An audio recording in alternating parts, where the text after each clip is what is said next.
The man rubbed his left leg's pants with his right foot, then he kicked off his socks, until the satellite phone hidden on his body fell out. Neeson, still locked up, didn't dare relax. He knew there were only 8 minutes until the gang patrol passed by. As time ticked by, Neeson finally got his hands on the satellite phone. But he didn't call the police. Instead, he dialed his daughter's number, telling her to go to the police station for protection. What Neeson didn't expect, though, was that his daughter voluntarily offered to come rescue him. So Neeson told her to open the suitcase in the closet and take out the map inside. Then she was to tie a shoelace and a pen together. This would form a makeshift compass. These tools were crucial to locating Neeson's position. Next, Neeson instructed his daughter to draw a circle with a 3-kilometer radius centered on the market, because that was the spot where Neeson had been captured. The 3-kilometer circle was based on Neeson's exceptional memory and senses, which helped him estimate how far he had been moved after his abduction.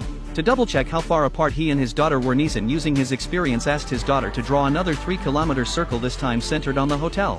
But the result was clearly off. So Neeson had his daughter take out a grenade from the suitcase, count down from 3 and throw it out the hotel window. His daughter, ready with the grenade, started the countdown, then tossed it. The explosion went off shortly after.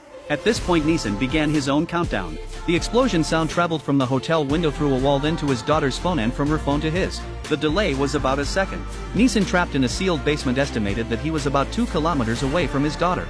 So he had her draw another circle centered on the hotel, but this time with a 4-kilometer radius. What he didn't expect was that at the 2-kilometer mark, 2 intersection points appeared. One of those intersections was where Neeson was trapped. He told his daughter to approach the window and check if the national flag was blowing east. After confirming, his daughter reported back. Neeson now knew he was at the eastern intersection of the circle. Once he had the location nailed down, he instructed his daughter to grab a gun and 2 grenades and quickly head to the eastern intersection. Just then, the gang leader walked in. In front of Neeson, he sliced open his wife's neck with a knife. She would bleed out in half an hour. The leader did this to make Neeson watch his wife suffer as a way of avenging his son. Neeson looked at the leader and said, "The reason I killed your son is because he kidnapped my daughter." At this moment, the leader still had no idea that Neeson's daughter was on her way to save him. After the leader left, Neeson endured the pain, using a piece of metal to rub against the tie on his wrist. Once the tie was cut, Neeson found that his wife was no longer responding. When he removed the hood, he discovered she had just passed out. Luckily, his daughter had indeed found the right location.